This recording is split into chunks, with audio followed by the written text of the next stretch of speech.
Madame, Monsieur, bonsoir. Merci de votre fidélité. Tout juste 19h, c'est l'heure de la première édition d'information de la soirée sur Al-Oula. Voici les principaux titres. Discours du trône, retour ce soir sur l'hommage royal à la mobilisation de tous les acteurs en première ligne dans la lutte contre la pandémie. Le discours royal se veut aussi un appel de sensibilisation et de vigilance.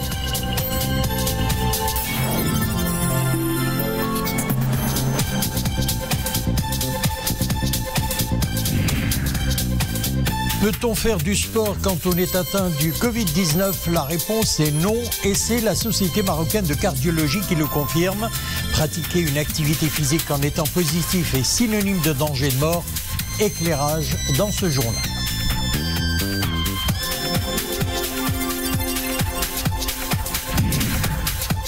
Et puis nous irons à Meknes où une exposition virtuelle prend place à l'université Moulay Ismail. Au programme musique, poésie et langue vivante à découvrir en fin de journal.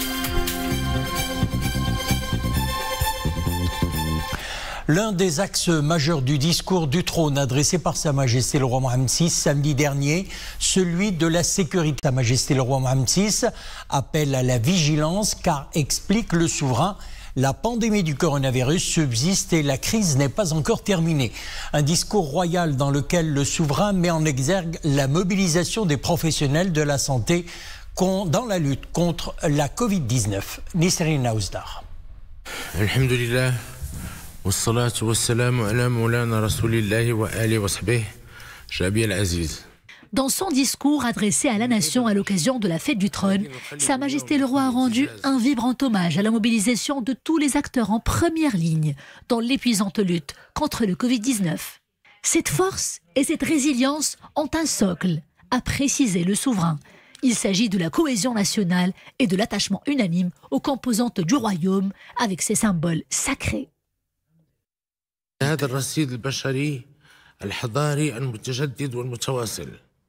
والذي مكن بلادنا من رفع التحديات وتجاوز الصعوبات. Fort de ce capital humain et civilisationnel en perpétuel renouvellement, notre pays a réussi au fil de sa longue histoire, ancienne et moderne, à relever les défis et à surmonter les épreuves. Chers peuples, nous tenons en tout premier lieu à renouveler nos remerciements à tous les acteurs du secteur sanitaire, public, privé et militaire, ainsi qu'aux forces de sécurité et au pouvoir public pour leur sens élevé des responsabilités et leur dévouement dans la lutte menée contre la pandémie de Covid-19. Pour les professionnels de la santé, les mots du souverain résonnent comme un couronnement de plusieurs mois de sacrifices et de travail de longue haleine. Un message royal qui renforce leur sens du devoir. Cet hommage royal nous met du baume au cœur. Nous en sommes extrêmement fiers. Quand je dis nous, je fais référence à tous les professionnels de la santé, qu'ils exercent dans le public ou dans le privé, dans la médecine militaire ou civile. Nous sommes également fiers d'être marocains et de représenter cette grande nation qui figure parmi les premières au plan africain, dont la course mondiale au vaccin. Et cela grâce bien entendu à l'implication personnelle de Sa Majesté. Sa Majesté le roi Mohammed VI qui veille sur la réussite de ce chantier sanitaire vital visant une lutte efficace contre la pandémie. Politologues et universitaires sont également unanimes. Le message de reconnaissance et de remerciement envoyé par le souverain est un signal fort pour valoriser les efforts inlassables engagés par le corps médical et paramédical.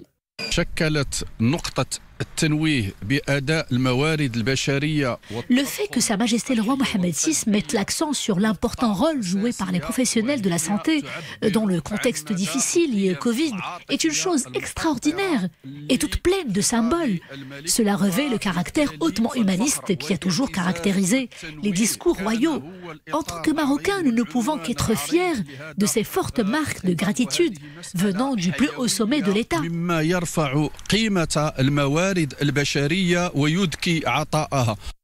Sa Majesté le roi Mohammed VI a également réaffirmé que le Covid n'est pas terminé et que nous devons tous assumer nos responsabilités en respectant les mesures de prévention pour que la situation sanitaire de notre pays ne s'aggrave pas. Et le discours royal a réservé une bonne partie aux relations maroco-algériennes, plus qu'une main tendue aux voisins de l'Est. Le discours de Sa Majesté le roi Mohammed VI constitue pour de nombreux analystes une leçon d'histoire sur la notion de fraternité entre les deux peuples. Le souverain, encore une fois, tendu la main aux voisins algériens en invitant le président algérien à ouvrir un dialogue sans condition préalable pour consolider le bon voisinage et les liens historiques qui rassemblent les deux pays. Le discours ne cesse de susciter d'ailleurs des réactions à l'international, notamment à l'échelle du continent. Reportage dans la capitale du Burkina Faso, c'est à Ouagadougou. Iman Ablo.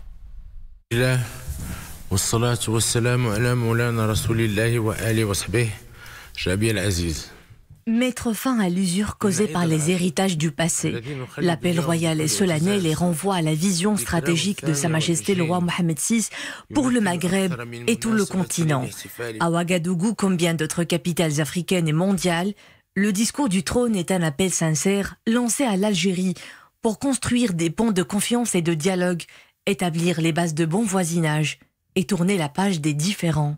C'est un discours de façon globale qui vient une fois de plus renouveler que en fait les frontières souvent sont des situations que les peuples doivent dépasser pour vivre en pleine harmonie. Donc j'ai bien apprécié le discours du roi et je pense que ça va contribuer à décrisper un peu l'atmosphère sociopolitique entre les deux peuples. En effet, le Maroc a fait le choix stratégique de la coopération régionale, de la stabilité et de la sécurité commune des deux pays. Pour ce faire, aucune logique ne saurait expliquer la situation présente. Je pense que sur ce chapitre-là, il y a un message qui sera entendu et qu'il y aura des médias aussi marocains qui vont accompagner cette volonté qui est celle aujourd'hui du roi du Maroc. Mais je pense que c'est une grande leçon déjà que nous recevons d'un peuple ou de peuples qui, il a dit, d'abord son frère, donc il y a la question de fraternité, et qui demeure voisin et parle du bon voisinage. Et puis il a lancé l'appel au dialogue sans condition. Un dialogue nécessaire pour stimuler la construction maghrébine, obstruée par une fermeture des frontières qui n'a que trop duré. L'approche marocaine en matière de lutte contre le terrorisme, l'extrémisme, le crime organisé et transfrontalier, saluée par les ambassadeurs étrangers accrédités à Rabat qui ont visité aujourd'hui le siège du Bureau central d'investigation judiciaire, une visite initiée par la Fondation diplomatique. Les diplomates saluent la pertinence de la démarche marocaine qui a non seulement permis au Maroc de préserver sa stabilité et sa sécurité, mais également de s'imposer comme partenaire stratégique et écouté. Écoutons ces déclarations recueillies par Farah Saif. J'ai le plaisir et l'honneur de terminer mon mandat par cette réunion très importante aujourd'hui qui démontre l'importance des coopérations entre nos pays pour lutter à la fois contre, bien sûr, le crime organisé, le blanchiment d'argent, mais aussi contre le terrorisme qui malheureusement est un mal qui existe et qui nous a tous touchés, qui a touché la Belgique, qui a touché le Maroc. Et je dois dire encore une fois que la coopération entre nos services a permis d'une part d'appréhender rapidement les criminels, mais aussi d'éviter des drames plus importants. C'est ma première visite ici, mais c'est un signe de l'importance de la coopération entre les autorités de sécurité de mon pays et tous les autres pays ici aussi, avec le Maroc, en ce qui concerne le terrorisme et le crime organisé. C'est un des très grands chantiers de notre coopération. Je tiens à remercier la Fondation diplomatique qui a organisé la rencontre et surtout le Bureau central des investigations judiciaires pour l'invitation et les explications sur le rôle, la performance et le bilan de cette institution au cours de ces dernières années. C'était assez impressionnant et surtout on a beaucoup parlé sur le besoin et l'essentiel de la coopération internationale dans ce domaine. La situation épidémiologique à présent, elle continue à se dégrader ces derniers jours. Durant ces dernières 24 heures, 72 personnes ont succombé au virus et un total de 12 039 nouveaux cas d'infection recensés. Les cas actifs sont toujours en hausse, 65 196, tandis que les cas sévères ou critiques ont atteint 1472, dont 51 placés sous intubation. Et pour ce qui est de la campagne vaccinale, eh bien, elle avance à un rythme soutenu. 14 809 114 ont déjà bénéficié de la primo-injection, pendant que 10 733 482 sont totalement vaccinés. Dans le cadre des efforts du Royaume en matière de gestion de l'épidémie du coronavirus et afin d'accélérer la cadence de la campagne nationale de vaccination contre la Covid-19, ouverture à Nouassar du premier centre de vaccination numérique et intégré au Maroc, situé au quartier Rahma sur une superficie de 2200 m². Ce vaccinodrome numérique a pour objectif la vaccination de 3000 à 4000 personnes par jour. Il permettra la digitalisation de l'ensemble du processus de vaccination à travers un système QR code qui permet la traçabilité des citoyens tout au long du circuit de vaccination, de l'enregistrement en passant par le dépistage et le suivi du rythme du processus de vaccination au quotidien. Ces données permettent une analyse du nombre de patients dépistés, vaccinés et traités, ainsi que la durée de chaque opération. Il présente également plusieurs caractéristiques qui en font un environnement totalement maîtrisé grâce à des capteurs intelligents qui permettent le contrôle de la chaîne du froid des vaccins, ainsi que la supervision, la gestion et l'analyse des données médicales, environnementales et logistiques. Pour renforcer les mesures préventives, pour limiter la propagation de la pandémie de la Covid-19 et préserver la santé des citoyens, le gouvernement a décidé, rappelons-le, de l'interdiction des déplacements nocturnes à l'échelle nationale de 21h à 5h. Il s'agit aussi de la fermeture des restaurants, des cafés à 21h, ainsi que des hammams, salles de sport et piscines fermées. Exemple à Kenitra, Nourdin Sabir, Mariam El Messi. Habitués de cette salle de sport de Kenitra, Ryan et Zineb ne cachent pas leur frustration. La décision de fermeture, une véritable douche froide pour ces deux adeptes de fitness. Ce qui est dommage, c'est qu'on a été privés de nos entraînements. Et ceci nous affecte au point de vue physique et plus au point de vue psychique en tant qu'athlète. Nous sommes compréhensifs quant à la décision de fermeture vu l'inquiétant regain épidémique que connaît notre pays actuellement. Ce qui me contrarie, c'est le flou qui entoure ces mesures. Je ne sais pas quand est-ce que je pourrai reprendre mes entraînements en salle. En tant que pratiquante assidue, cela m'affecte le moral. Un coup dur pour les gérants de ces entreprises. Contraints à suspendre leur activité jusqu'à nouvel ordre, ils s'impatientent de rouvrir leurs portes aussitôt le pic épidémique amoindri. L'annonce de la fermeture a semé un air de panique parmi les gérants de notre club sportif. Nous sommes obligés de repenser nos méthodes de travail, ce qui s'avère contrariant à la fois pour nos adhérents que pour notre personnel. Derrière la décision de fermeture, une montée épidémique sans précédent. Dans la province de Kenitra, le compteur des nouvelles contaminations affiche de gros chiffres. Les nouvelles restrictions s'imposent dans ce contexte de pic national d'infection au coronavirus. Cette progression est le résultat de l'importante mobilité des habitants marquant la période estivale. La seule issue pour s'en sortir demeure le respect strict et régulier des mesures préventives. Également concernés par la décision de fermeture, les piscines couvertes ne pourront plus accueillir les nageurs. Des espaces confinés où le port du masque est impossible. La restriction peut toutefois être temporaire si les mesures barrières sont correctement adoptées. Sport et Covid, la Société marocaine de cardiologie alerte et sensibilise quant au grand danger et réel danger plutôt de faire du sport en étant porteur du Covid-19. La Société marocaine de cardiologie a récemment publié un communiqué dans lequel elle s'inquiète de la diffusion sur les réseaux sociaux de vidéos et des messages erronés incitant les personnes atteintes du Covid à faire de l'exercice. À Rabat, le reportage de Samira Asban, Hamza Sayeh et Nissim Aouzdar. Tennis de table, petite marche ou encore course rapide, en groupe ou en mode solo. Ils sont nombreux à faire de l'exercice dans la forêt urbaine Ibn Sina. A priori, rien de plus normal, rien de plus salutaire. Mais ces sportifs amateurs savent-ils que Covid et sport ne font pas bon ménage et que cela peut même ôter la vie en provoquant un arrêt cardiaque? Franchement, je ne me suis jamais renseignée sur la question. Je pense qu'elle mérite d'être posée et même clarifiée. À mon avis, faire du sport en étant porteur du virus est dangereux, quels que soient les symptômes, car notre corps s'affaiblit. Avoir des courbatures et un corps fébrile et faire du sport, mais c'est clair que c'est une mauvaise idée. Non seulement il faut éviter le sport et reposer pleinement son corps, il faut s'isoler carrément quand on a le Covid pour ne pas contaminer les autres. Si certaines personnes sont plus ou moins conscientes du risque de faire de l'exercice quand on est atteint du Covid, eh bien d'autres l'ignorent complètement. Pour tordre justement le cou aux fausses idées en cette période de pandémie, la Société marocaine de cardiologie tire la sonnette d'alarme. Les choses sont claires.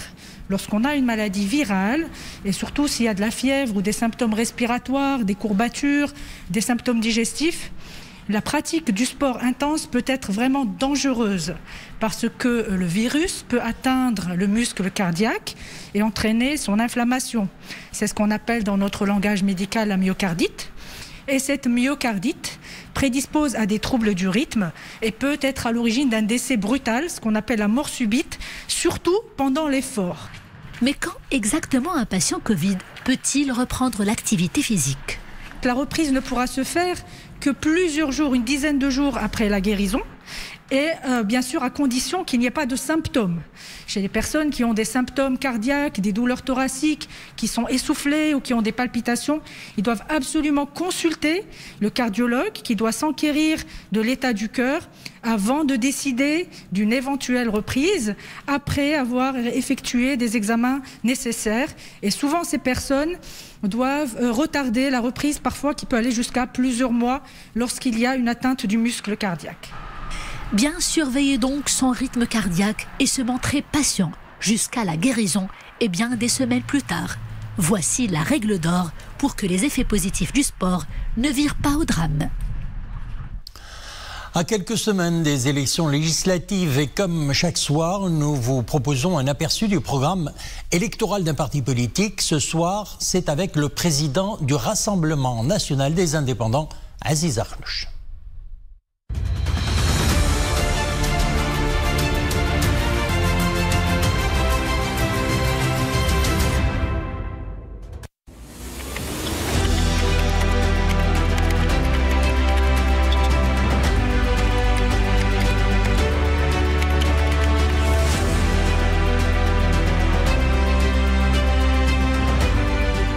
خلال 5 ديال السنوات قرر الأحرار نهج سياسة الإنصات من أجل الوقوف على انتظارات المغاربة.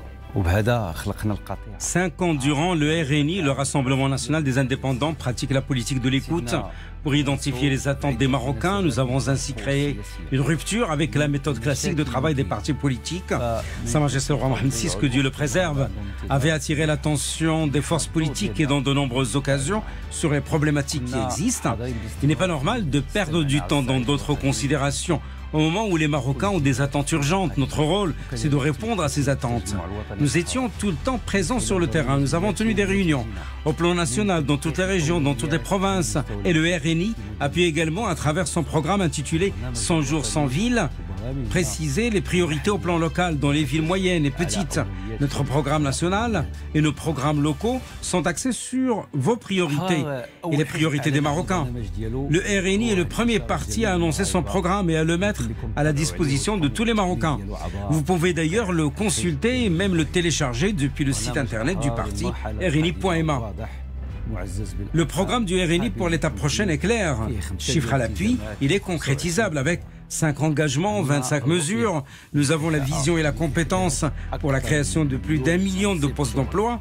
dont 250 000 postes d'emploi qui seront créés de façon urgente dans les travaux publics, dans les secteurs des travaux publics grands et petits, pour les gens qui vivent dans le chômage en raison de l'épidémie.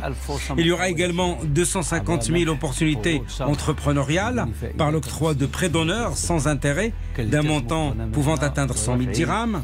Nous nous engageons à augmenter les salaires des enseignants de 5 000 à 7 000 dirhams nets au tout début de la carrière professionnelle. Nous nous engageons à créer une mensualité de 1000 dirhams à titre de revenu de dignité en faveur des Marocains de 65 ans et plus qui sont dans une situation de précarité. Nous nous engageons à accorder une prime financière pour le premier nouveau-né. Le Parti de la Colombe s'engage à veiller à la bonne implémentation de la vision de Sa Majesté le Roi pour la généralisation de la couverture sociale à tous les Marocains, avec des allocations familiales de 300 dirhams par mois pour chaque enfant. Nous avons annoncé le projet de la carte Riaya, protection, qui exempte les familles de l'avancement des frais d'hospitalisation et qui permet de définir les outils de travail du médecin et de la famille en vue d'organiser le parcours du traitement. Nous nous engageons dans le programme du RNI à doubler le budget de la santé publique, à œuvrer à motiver les médecins et les infirmiers, à moderniser les équipements. Le médecin exerce un métier dur et son traitement salarial commence à 8 300 dirhams par mois. Nous nous engageons à concrétiser l'équivalence du doctorat et à augmenter les salaires de 4 000 dirhams dans le salaire mensuel du médecin. Dès la première année d'ailleurs du mandat gouvernemental, nous nous engageons également à augmenter le salaire mensuel de l'infirmier de 6 300 dirhams à 7 500 dirhams. Le RNI propose la création d'un fonds de gestion de la Zakat al-Mal. La moitié des recettes de ce fonds de Zakat al-Mal seront consacrées au financement du secteur de la santé, et notamment les maladies chroniques. Nous nous engageons également à créer un fonds dédié à la mise en œuvre du caractère officiel de la langue amazigh, et en vue d'accélérer le rythme d'opérationnalisation du caractère constitutionnel de la mazigh et de concrétisation de la justice linguistique et culturelle.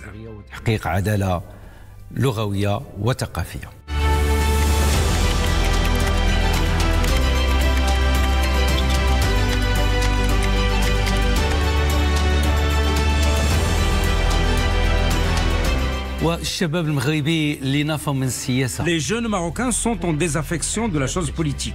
C'est de leur droit de revendiquer des partis qui soient à leur image, qui parlent leur langue, sensibles à leurs problèmes. La femme marocaine, que Sa Majesté le Roi veille à ce qu'elle bénéficie de l'évolution continue de ses droits et de sa position. Pour que sa position soit bien placée à tous les niveaux, le RNI a créé des organisations parallèles dans tous les secteurs, avec pour objectif la recherche de potentialité, l'attrait de compétences. Le RNI a déployé un énorme travail pour restaurer la confiance en la participation politique et créer un espace de formation continue. Le RNI a déployé les outils d'appropriation sociale de ces programmes et aujourd'hui il donne l'opportunité aux jeunes et aux femmes. Dans le cadre des prochaines élections, des dizaines de jeunes seront candidats aux élections des communes, des régions et même du Parlement.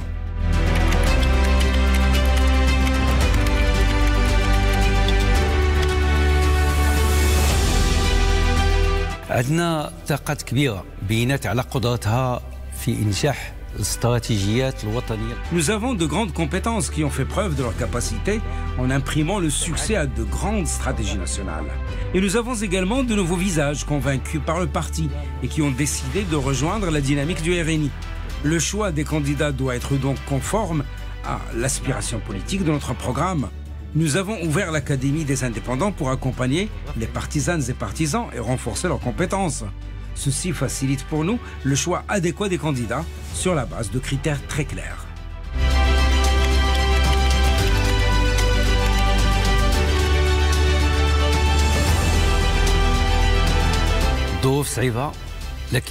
Les conditions sont certes difficiles, mais vous pouvez tout changer. Faites le bon choix. Notre message aux citoyennes et citoyens est un message d'espoir et d'optimisme. Le slogan de la phase prochaine, c'est « Vous méritez mieux ». Le citoyen mérite un gouvernement à la hauteur des aspirations de Sa Majesté le Roi. Il mérite des services sanitaires, un salaire, un travail fixe, une sécurité sociale qui le protège. Le citoyen mérite un enseignement où règne l'égalité des chances entre tous. Le citoyen mérite de bénéficier d'un bon traitement de la part de l'administration et au niveau de tous les établissements publics. Et le RNI a une grande détermination à créer une rupture avec la situation présente qui ne plaît pas de nombreux Marocains. Car les Marocains méritent tout le bien. Vous méritez mieux.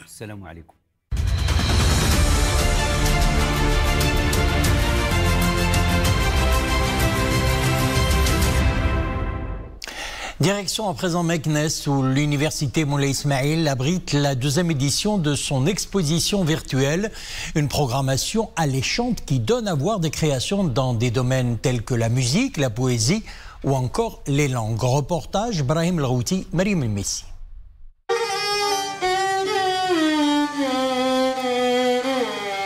Voici Imad Bartioui.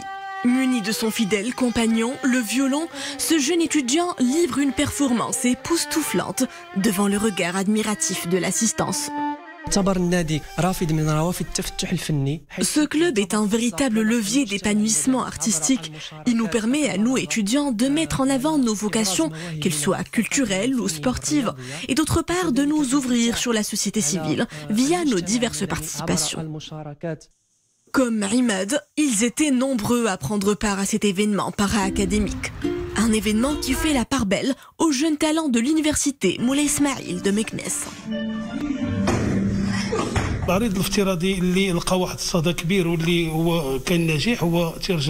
L'idée à travers cette exposition était de faire vitrine à une créativité étudiante étouffée par la crise sanitaire. Nous avons conjugué nos efforts pour ne pas frustrer nos étudiants qui se sont tous surpassés pour mettre en exergue leur vocation. Cette année, nous avons fait le choix de nous ouvrir plus sur le monde en rendant hommage à quelques-uns de nos compatriotes résidant à l'étranger. Nous tenions aussi à mettre la lumière sur les différentes facettes de la personnalité de nos étudiants. Une exposition artistique virtuelle, quoi de mieux en ces temps anxiogènes pour libérer les énergies d'une jeunesse qui regorge de potentialités.